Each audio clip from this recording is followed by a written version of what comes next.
আগে গোসল করব, তারপর খাব বলেই আমি পুকুরে গেলাম।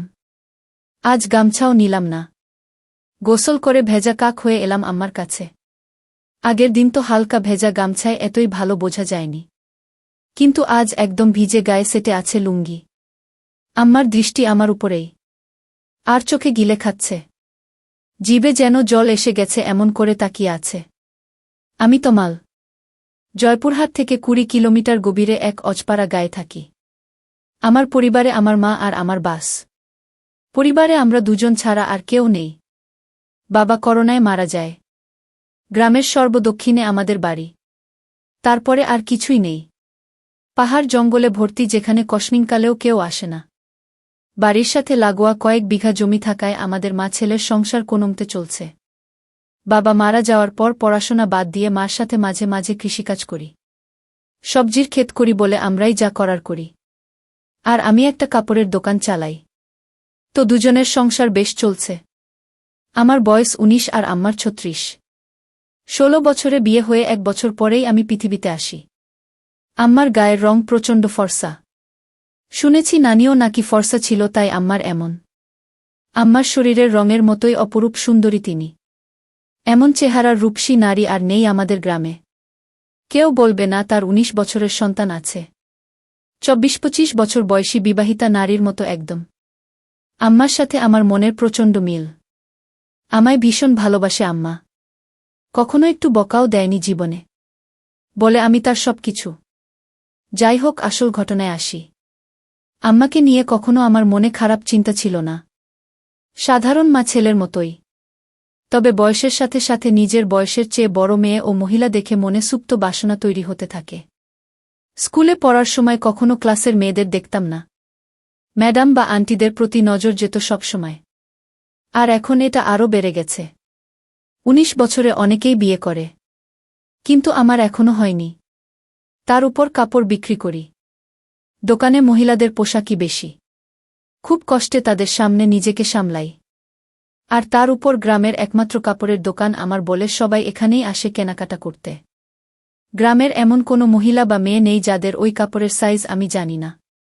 ভাগ্য ভালো হলে প্রায় মাপ নিতে গিয়ে কৌশলে হাত বুলিয়ে মনের আশ মিটাই। এমন করে আরও বেশি খালা কাকিদের প্রতি আগ্রহ বাড়ছে। এমন করেই যে একদিন আমার জীবনের মোড় ঘুরবে তা কখনো কল্পনাও করিনি। হঠাৎ একরাতে স্বপ্নদোষ হল। মা ছেলে দুজন মানুষ, তাই একটা ঘর দিয়েই চলছি আমরা। আম্মা আমার বিপরীত পাশে একটা খাটে ঘুমায়। আমাদের মাঝে চাদরের বেড়া দেয়া। তো উঠে বসে দেখি বিছানা একদম তলিয়ে গেছে ভিজে। লুঙ্গির শুকনো অংশ দিয়ে বিছানায় ভেজাটুকু কোনোমতে মুছে টয়লেটে গেলাম। টয়লেট শেষে ঘরে ঢুকতেই হঠাৎ চোখটা আম্মার দিকে গেল। আর চোখ আটকে গেল সেদিকে। শাড়ি উপরে উঠে পায়ের কিছুটা বেরিয়ে আছে। কিন্তু এইটুকু দেখে আমার চোখ আটকে গেল। নিজের অজান্তেই কেমন একটা ঘোরে হারিয়ে গেলাম আমি ও এগিয়ে আম্মার কাছে গেলাম। আম্মা গভীর ঘুমে আছে। নিঃশ্বাসের সাথে বুকটা উঠানামা করছে। আর কেউ যেন আমার বুকে ঢাক পেটাচ্ছে। মন ভরে অধীর আগ্রহে আম্মার রূপ দর্শন করছি। হঠাৎ আম্মা আড়মোড়া ভাঙতে লাগল ঘুমের মাঝে। আমি দ্রুতে নিজের বিছানায় এসে শুয়ে পড়ি। সারা রাত শুধু আম্মার কথা ভেবেই পার করলাম। ঘুমাতে পারলাম না। অনেকক্ষণ পরে চোখ বুজলাম। সকালে উঠে উঠোনে গিয়ে দেখি আম্মা গরুর দুধ দোহাচ্ছে। আগেও দেখেছি, কিন্তু আজ চোখে পড়ল আম্মার পিঠ অনেকটা খোলা। মসৃণ ত্বকের পিঠ দেখে সাবানের অ্যাড করা নায়িকা সব ফেল। রাতে আম্মার সামান্য সৌন্দর্য দেখেই আমি আম্মার প্রতি নিষিদ্ধ আকৃষ্টতা অনুভব করতে লাগলাম। এটা খারাপ বা ভালো এমন কোনো চিন্তাই মাথায় আসছে না। আম্মার পিছনে দাঁড়িয়ে দেখেই যাচ্ছি। হঠাৎ আম্মা পিছন ফিরলে চমকে গেলাম দুজনেই। ছি ছি, আম্মা বুঝে ফেলল না তো? কিন্তু আম্মা বলল, কি সোনা, ঘুম ভাঙছে তোমার? বলে রাখা ভালো, আম্মা আমাকে সবসময় সোনা ডাকে আর তুমি করেই বলে। যাই হোক, আম্মার কথায় মনে হলো না যে সে বুঝেছে আমি কি করছিলাম। আম্মা, যাও মুখ ধুয়ে আসো। খাবার দিচ্ছি। আম্মা, আজকে দুধ খাব। আম্মা, এই দুধ খাবা? আমি মনে মনে অন্য কিছু বলতে লাগলাম। আম্মার ডাকে সম্বিত ফিরল। আম্মা, এই দুধ মাত্র দোহাইতেছি। গরম না করলে খাবা কিভাবে? আমি এভাবেই খাব। তুমি খাইয়ে দাও। আম্মা, আচ্ছা আসো। এই নাও পাগল ছেলে। আম্মা গ্লাসে করে দুধ ঢেলে এগিয়ে দিল। আম্মা মুচকি হেসে আমার চুল আউলে দিয়ে বলল, এখন যাও হাত মুখ ধোও।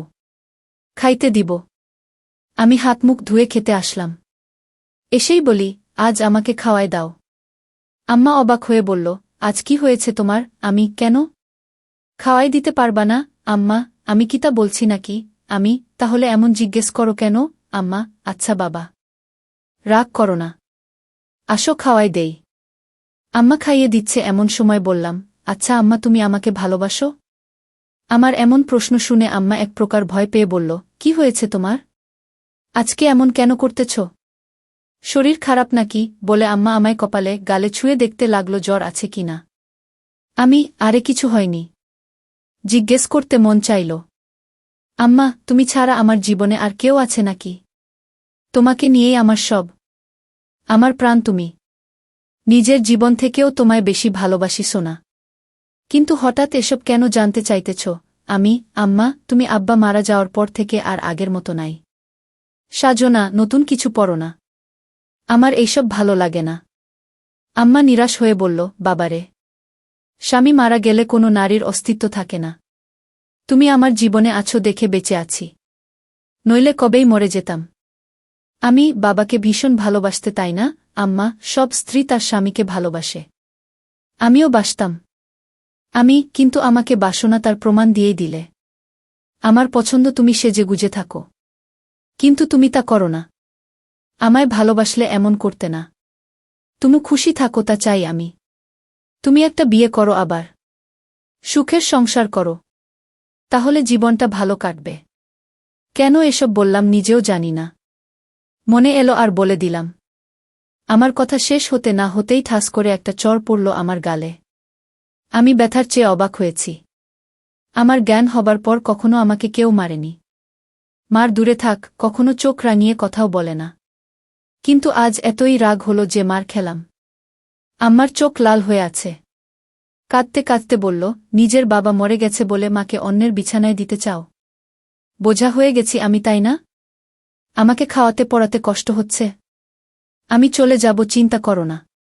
বলেই উঠে চলে গেল আম্মা ও নিজের বিছানায় শুয়ে কাঁদতে লাগল। আমি উঠে তার কাছে গিয়ে হাজারো বার বোঝানোর চেষ্টা করলাম, কিন্তু আমার কোনো কথাই শুনল না। আম্মা, এখন আমার চোখের সামনে থেকে যাও। আমি আম্মার কথায় ভয় পেয়ে যাই। বের হয়ে যাই দোকানের উদ্দেশ্যে। রাতেও কথা বলল না, যে যার মতো শুয়ে পড়ি। হঠাৎ ঘুমের মধ্যে গালে নরম ছোঁয়া পেয়ে উঠে পড়ি। দেখি আম্মা আমার সামনে বিছানায় বসে।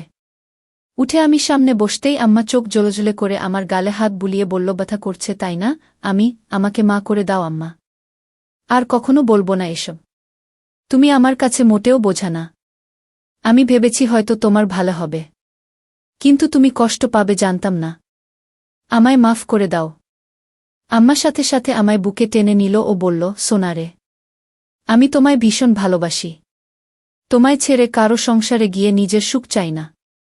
তোমার বাবার পরে তুমিই আমার একমাত্র সম্বল। আর কখনো এমন বলো না সোনা। আমি আর কখনো বলবো না আম্মা। আমার উপর আর রাগ করে থেকো না। এবার মনের কষ্ট ও ভয় দূর হলে আমি মার সৌন্দর্যের উপর আবার আকৃষ্ট হলাম। পরদিন বিকালে বাড়ি ফিরেই আমি চমকে উঠলাম। আম্মার পরনে একটা সবুজ শাড়ি আর হলুদ ব্লাউজ পরায় চমৎকার মানিয়েছে। একদম সরষি ললনা লাগছে। আমায় দেখে মুচকি হেসে বলল, এখন ঠিক আছে তো? তুমি সত্যি আমার জন্য নতুন শাড়ি পরেছ আম্মা? নইলে কি অন্য কেউ আছে আমার? আমি খুশিতে আম্মাকে জড়িয়ে ধরি। আম্মাও সাড়া দিল। আম্মা, তুমি আমার জান। তোমার খুশি আমার খুশি। তুমি নতুন নতুন সাজবে, তা আমার খুব ভালো লাগে। আম্মা, বুঝেছি। তোমাকে এখন সুন্দরী একটা মেয়ে দেখে বিয়ে দিতে হবে। আমি আর কখনো বিয়ের কথা আনবে না। আম্মা, সে কি? বিয়ে কেন করবে না? আমি শুধু তোমায় নিয়েই থাকব। আম্মা, আরে পাগল, আমি তো থাকবই। বিয়ে করতে তাতে সমস্যা কোথায়? আমার আর তোমার মাঝে অন্য কেউ আসতে পারবে না। আমি চাই না আমাদের মাঝে কেউ আসুক। আর কখনো বিয়ের কথা বলবে না। তুমি ছাড়া আর কাউকে নিয়ে আমি সংসার করতে চাই না। আম্মা আমার কথা মা ছেলের মমতাময় ভাব বুঝেছে। কিন্তু তা ছাপিয়েও যে আমি তার মন প্রাণ সব পাওয়াটা ভাবছি তা তো সে জানে না। আম্মা, আচ্ছা বাবা, আর বলবো না। আম্মা কিছুক্ষণ আমায় চেয়ে দেখল ও বলল, আচ্ছা যাই হোক। বললে না তো আমায় কেমন লাগছে? আমি একদম পরী লাগছে। তোমার মতো সুন্দরী এই দুনিয়ায় কেউ নেই।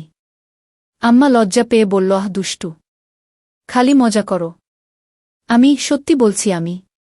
বিশ্বাস করো। আম্মা, আচ্ছা আচ্ছা হয়েছে। এখন যাও গোসল করে আসো। আমি পুকুরে গেলাম গোসল করতে। বাড়িতেই পুকুর আমাদের ঘরের পাশে। আমি গোসল করে গা মুছে সেই হালকা ভেজা গামছা পরেই এসে আম্মার সামনে দাঁড়িয়ে বললাম, ভিতর থেকে লুঙ্গি এনে দাও না আম্মা। হঠাৎ আম্মার চোখ খেয়াল করলাম আমার গামছার দিকে। নিচে তাকিয়ে দেখি আমার ওটা স্পষ্ট আকার বোঝা যাচ্ছে। তার মানে কি আম্মা তাই দেখছিল? আমি মেলাতে পারলাম না। সেদিন রাতে হঠাৎ ঘুম ভাঙল একটা অদ্ভুত শব্দে। উঠে ভাবলাম আম্মার কাছে দেখি। দেখি বিছানায় নেই আম্মা। দরজা খোলা। হয়তো বাহিরে কোনো সমস্যা হয়েছে কিনা ভেবেই তড়িঘড়ি করে বাহিরে গেলাম। আম্মাকে ডাক দিলাম কিন্তু সাড়া নেই। হঠাৎ একটা শব্দ এলো গোসলখানা থেকে। পুকুরে গোসল করে আম্মা। তবে মাঝে মাঝে গোসলখানায়ও করে। তাই সেখানে এগিয়ে গেলাম দেখতে শব্দ খুঁজে। এগিয়ে যেতেই শব্দ বাড়ছে। হঠাৎ শব্দটা কেমন অদ্ভুত হলো। বুঝতে পারছি না এমন শব্দ কিসের জন্য করছে আম্মা। এগিয়ে গোসলখানার কাছাকাছি যেতেই পর্দার ফাঁকে যা দেখতে পেলাম তা আম্মার প্রতি আমার ধারণাই পাল্টে দিল। গোসলখানার দরজা নেই। পর্দা লাগানো বলে সব দেখছি কিন্তু আম্মা জানেই না। আম্মা টিউবওয়েলের চোখা অংশের উপর বসে আজব কাজ করছে। শাড়ি পরা বলে তা দেখা যাচ্ছে না। কিন্তু বোঝা যাচ্ছে। কাজ সেরে আম্মা টিউবওয়েল থেকে নেমে গেলে আমি চুপি পায়ে ঘরে এসে শুয়ে পড়ি। চোখ বুজে হালকা খুলে দরজায় নজর রাখি ঘুমের ভান করে, আর লুঙ্গি তুলে রাখি যেন দেখা না গেলেও আম্মার কৌতূহল বাড়ে। আম্মা ঘরে ঢুকল। দরজা আটকেই আমার বিছানার কাছে এসে দাঁড়াল। সে দাঁড়িয়ে থাকায় তার চোখে বাহির থেকে জানালার ফাঁক দিয়ে আসা চাঁদের আলোয় স্পষ্ট দৃষ্টি আমায় গিলে খাচ্ছে। ঘুমের মাঝে আমি আড়মোড়া ভাঙার ভান করলাম।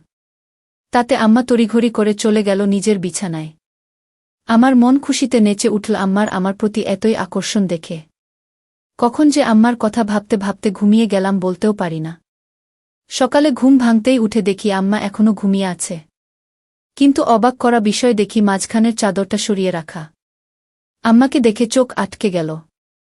আমি আম্মাকে ডাকলাম। আম্মা উঠো। সকাল হয়ে গেছে তো। আজকে এতই সকাল হয়ে গেল উঠুনি যে? আম্মা ঘুম থেকে চোখ মেলে উঠে বসল। কিন্তু সামান্য বিচলিত নয় আমায় দেখে যে তার কাপড় ঠিক নেই। স্বাভাবিক গতিতেই কাপড় ঠিক করে বিছানা থেকে নামল। আমি এতই দেরি যে? ক্লান্ত নাকি আম্মা? পরিশ্রম করা হয়েছে খুব তো। তাই ক্লান্ত। এখন ভালো লাগছে। আমি মনে মনে বললাম, কি পরিশ্রম তা তো জানি। এই চাদর সরানো যে? আম্মা, আমি সরিয়েছি। ঘরে আমরা ছাড়া কেউ নেই তো চাদর রেখে কি হবে? আর যে গরম পড়েছে। এভাবে চাদর থাকলে আলো বাতাস চলাফেরা করে না। আম্মার যুক্তি শুনে মুচকি হাসলাম মনে মনে। আম্মা, তোমার খিদে লেগেছে তাই না? তুমি হাত মুখ ধুয়ে আসো। না, আগে গোসল করব। তারপর খাব। বলেই আমি পুকুরে গেলাম। আজ গামছাও নিলাম না। গোসল করে ভেজা কাক হয়ে এলাম আম্মার কাছে। আগের দিন তো হালকা ভেজা গামছায় এতই ভালো বোঝা যায়নি। কিন্তু আজ একদম ভিজে গায়ে সেটে আছে লুঙ্গি। আম্মার দৃষ্টি আমার উপরেই। আর চোখে গিলে খাচ্ছে। জিভে যেন জল এসে গেছে এমন করে তাকিয়ে আছে। আমার বেশ ভালো লাগছে তা দেখে। আম্মা ভিতর থেকে গামছা লুঙ্গি এনে দিল ও যতক্ষণ আমার মোছা শেষে লুঙ্গি না পরলাম সে লুকিয়ে দেখেই চলল। হঠাৎ আম্মা বলল, তুমি একটু বসো। আমিও গোসল করে আসি। আজকে গরম লাগছে। এসে খাইয়ে দিব তোমায়। আমি ভাবলাম ভালোবাসা দেখাতে খাইয়ে দিবে। কিন্তু আরও কিছু অপেক্ষা করছে তা বুঝিনি। আম্মা যে গোসল করতে না, শুধু শরীর ভেজাতে পুকুরে গেছিল তা বুঝতে বাকি রইল না। 2 মিনিটেই ফিরে এলো আম্মা ভেজা শরীরে। আগেও দেখেছি এমন ভেজা শরীরে। কিন্তু আজ আমাকে দেখাতে যে আম্মা ভেজা শরীরে এসেছে তা আমি জানি। হঠাৎই আম্মা এগিয়ে এসে বলল, বাবু আমার হুকটা খুলে দাও তো। ইস, ব্লাউজটা আর চলবে না মনে হয়। আমিও সুযোগ পেয়ে বলে বসলাম, ছেলের কাপড়ের দোকান। আর তুমি কিনা একই জিনিস নিয়ে পড়ে আছো। নতুন নিয়ে নাও। তাহলেই তো হয়। দোকানে গিয়ে নিয়ে এসো পছন্দ করে যেটা ভালো লাগে। আম্মা, ইস! ছেলের দোকান, তাহলে যেয়ে আনতে হবে কেন? ছেলে আনতে পারে না? কষ্ট করে বাজারে দৌড়ঝাঁপ করাবে নাকি? আমি, আচ্ছা বাবা। সব পাঠিয়ে দিব। তুমি পছন্দ করে নিও। ইচ্ছে করেই বললাম যেন আরও গভীর হওয়া যায়। আম্মা, পাঠাবে মানে? আমি ফেরিওয়ালা কাকির কাছে পাঠিয়ে দিব। আম্মা, বাহিরের মানুষের সামনে পছন্দ করতে পারব না। আমি তো জানি না ওসব সাইজ টাইজ। তাছাড়া আমার সামনে এসব সমস্যা হবে না। আম্মা, তোমাকে কে বলল সমস্যা হবে? দোকানদার হয়েছ, খদ্দেরকে কাপড় দেখাবে। কি সব বলছো বলো তো? দোকানেও কি এমন করো? আমি, আচ্ছা বাবা, ভুল হয়েছে। আমি নিয়ে আসব সবগুলো। তোমার পছন্দমতো সাইজ বুঝে নিও। আম্মা, সব কেন আনবে? আমার সাইজেরগুলোই আনবে শুধু। রং আমি বেছে নিব। সাইজ 34। মনে থাকবে তো? আমি আম্মার দিকে হা করে তাকিয়ে আছি। আম্মা এতইটাই আমার উপর ফিদা যে উঠে পড়ে লাজলজ্জা সংকোচ ভুলে আমায় সব জানিয়ে দিচ্ছে। আমি প্রচণ্ড খুশি ও অবাকও হলাম যে আম্মা খুব গতিতে চলছে। সারাদিন আম্মার কথা ভেবেই দিন পার করলাম। দোকান বন্ধ করার সময় বেছে বেছে বড় গলাওয়ালা কয়েকটা নিলাম। দোকান থেকে বের হয়েই সোজা বাসায় পৌঁছে যাই। গিয়ে দেখি আম্মা খেতে কাজ করছে। আমিও গেলাম সেখানে। কিন্তু গা মেখে গেছে ধুলোবালি ও কাদা দিয়ে। আজ কেমন অদ্ভুত লাগছে। এমন করে কাদা মাখামাখি হয় না কখনো। বাড়ির ভিতরে ঢুকতে ঢুকতে বললাম, তুমি তো কাদা দিয়ে মেখে গেছ। শাড়ি পুরো মেখে গেছে। আম্মা, কি করব বলো? একসেট হয়ে তো কাজ করা যাবে না, তাই না? আমি অবাক হয়ে গেলাম আম্মার কথা শুনে। আম্মার দিকে হুট করে তাকাতেই আম্মা হেসে দিল। সাথে আমিও হেসে দিই। ধীরে ধীরে কেমন একটা ঘুলে মিলে যাচ্ছি দুজনে। সবজির ডালা রাখার পরে আম্মা বলল, আমার জিনিস আনছ? আমি হুম। পরে দেখো, সাইজে না হলে পাল্টায় আনব। আম্মা বলল, সাইজ হবে। বিশ্বাস আছে তোমার উপর। বলেই মুচকি হেসে চলে গেল ঘরে। আমি বাহিরে দাঁড়ানো। একটু পরেই আম্মা ডাক দিল। ভিতরে যেতে যেতে ভাবলাম মজার কিছু হবে। কিন্তু আম্মা আমায় হতাশ করল। আম্মার হাতে একটা হলুদ শাড়ি গামছা। আম্মা, তুমি একটু বসো, আমি গোসল করে আসি। বলেই আম্মা পুকুরে চলে গেল। কিছু না ভেবেই চলে গেলাম একটু পরেই পুকুরের কাছে। ঝোপঝাড়ে গিয়ে দাঁড়িয়ে উকি মারতেই চোখ কপালে উঠে গেল। আহ, কি সুন্দর লাগছে, বলা বোঝানো যাবে না। হঠাৎ একটা পিঁপড়া কামড় দিলে আচমকাই মুখ থেকে অস্ফুট বাঁকে উহ শব্দ হয়ে গেল আর ঝোপঝাড় একটু নড়ে গেল। আম্মা একটু চমকে এদিকে তাকালো ও দেখতে লাগল এদিকে। পরক্ষণেই আমায় অবাক করে দিয়ে আম্মার মুখে একটা মুচকি হাসি দেখতে পেলাম। মাথায় ঢুকল না আম্মা কি আমায় দেখেই ফেলেছে কিনা। হঠাৎ নিচে পায়ের দিকে তাকিয়েই দেখি আমার শরীর পুরোটাই আম্মার দিক থেকে দেখা যাচ্ছে। আমি প্রচণ্ড লজ্জা পেলাম ধরা পড়ে। কিন্তু আম্মা তো আমায় ধরা পড়তে দেয়নি দেখে খুব ভালো লাগল। আম্মা এবার দেখাল কারিশমা। আগে পানিতে একটা ডুব দিয়ে পানি থেকে উঠল। তখনই আমায় আকাশ থেকে ফেলে আম্মা অকল্পনীয় কাজ করল। ডাঙায় উঠে দাঁড়িয়ে আগে আমার দিকে তাকিয়ে একটা অদ্ভুত মুচকি হাসি দিল। এই প্রথম আমার আম্মার এই রূপ দেখে আমি হতবাক। আমি দ্রুত ঘরের সামনে চলে যাই ও দরজায় বসে থাকি। তখন আম্মা এলো আবার অবাক করে। আমার সামনে এসে দাঁড়িয়ে মুচকি হেসে বলল, খিদে লেগেছে সোনা? আমি, হ্যাঁ আম্মা। তোমার এতই সময় লাগল যে? আম্মা, তুমি জানো না বুঝি? আমি ভ্যাবলার মতো তাকিয়ে আছি আম্মার চোখে। দুজনেই একটু আগের বিষয়টা জানি, কিন্তু কেউ স্বীকার করে এগোতে পারছি না। সময় নিচ্ছি, কিন্তু আম্মার এক ধাপ এগোনো হয়ে গেছে। আমার দিকে এক প্রকার এগিয়ে এসে বলল, কি দেখছ সোনা? আমিও লজ্জা সংকোচ কাটিয়ে বলি, তোমার জন্য এনেছি, ওগুলো পড়লে ভালোই লাগবে। আম্মার মুখে মারাত্মক একটা হাসি এনে বলল, কেন এগুলোই ভালো লাগে না আমায়? আমি, ভালো লাগে, কিন্তু আমি যা এনেছি তা এর চেয়েও সুন্দর। মানাবে? আম্মা, বেশ নজর রাখছ দেখছি আম্মার উপর। আম্মা আমায় সুযোগ দিচ্ছে। আমি তা ভেস্তে দিলাম না। বললাম, আমার খদ্দের তুমি। কোনোটাই কেমন লাগবে তা আমার দেখা দায়িত্ব। আম্মা চোখ পাকিয়ে বলল, তাই? তাহলে তো গ্রামের সব মেয়ে মহিলার দিকে দেখা হয়ে গেছে। আমি হকচকিয়ে গেলাম। কথা সত্যি, কিন্তু বুঝলাম আম্মার খানিকটা জ্বলন হচ্ছে। তাই আরেকটু জ্বালাতে বললাম, সবাইকে কি আর দেখব? যার জন্য সাধারণ ভাবনায় যা দেখা লাগে তাই দেখি। টাকা দেয় ভালো জিনিস দিতে। বুঝে শুনে ভালোটাই দিই। আমিও কি সবার কাতারে পড়ি? আমাকেও কি টাকা দিতে হবে? আমি মুচকি হেসে বললাম, যদি খদ্দের হয়েই থাকো তাহলে দিবে টাকা। আম্মার অধিকারে নেওয়া পাপ। তুমি কি হিসেবে চাও? ঢিল মেরেছি। এবার ঘুঘু ধরা নিজেই পড়তে চায়। তাই ঢিল নিজেই গায়ে লাগাচ্ছে। আম্মা, তা দেখা যাবে। তুমি বসো। বলেই আম্মা ভেজা শরীর নিয়ে ঘরে চলে গেল। কিন্তু দরজা খোলাই আছে। কখনো এমন করেনি। কিন্তু আজ করেছে। 2 মিনিট পরেই আম্মার হঠাৎ ডাকে ভয় পেলাম। ভাবিনি এতই তাড়াতাড়ি ডাকবে। কারণ এতই তাড়াতাড়ি কাপড় পরা হয় না। তাহলে ডাকল কেন? আমি ভিতরে আসব? আম্মা, হ্যাঁ এসো। আমি মন ফুরফুরে করে এগিয়ে ঘরে ঢুকেই চোখ জ্বর হয়ে গেল। আমার মনে ঝড় উঠে গেল আম্মার আমার প্রতি এতই সদয় দেখে। আম্মা আমায় নিজে থেকে দেখাচ্ছে বলে গর্বে বুকটা ভরে গেল। আমি আম্মার সামনে গিয়েই তো হয়ে দাঁড়িয়ে আছি। এমন সময় আম্মা গলা কেশে বলল, কি হলো দোকানদার? মাপ ঠিকই তো এনেছ দেখছি। এতই ভালো মাপ কি করে আনলে? আমিও আমার সামনে খদ্দেরদের সাথে যেভাবে কথা বলি সেরকম বললাম, এত বছর ধরে ব্যবসা করি। জানব না আম্মা, অন্যদের তো মাপ নিতে হয়। আমার লাগল না যে তোমার কি অন্যের সাথে যায়? তুমি আমার সামনে সব সময় থাকো। আগাগোড়া সবই তো দেখা আছে। কথাটা আচমকা বলেই ফেললাম। যদিও এখনই বলতে চাইনি। কিন্তু আম্মার মুখে তা শুনে দুষ্টু হাসি। আম্মা, যাক, ভালোই এনেছে। তোমার গায়ে ফিট হয়েছে তো?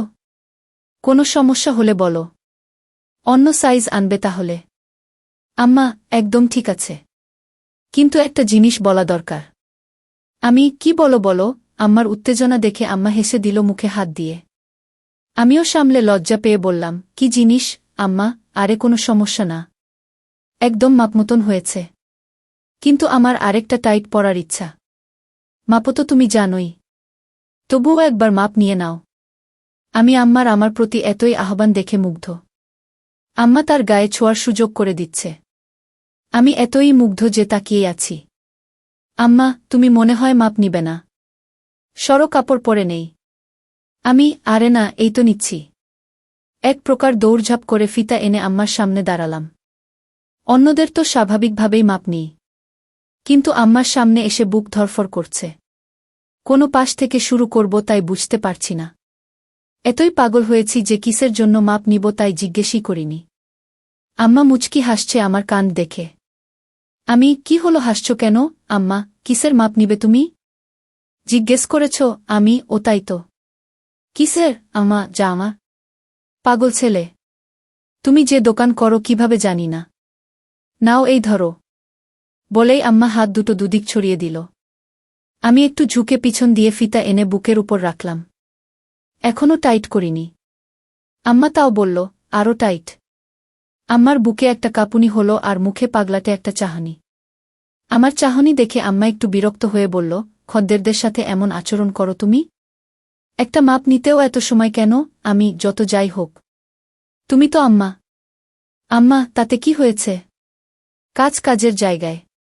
বাহিরে হলে কি এতই স্বাভাবিকভাবে তোমায় বলতে পারতাম? তুমি নিজের পেটের সন্তান।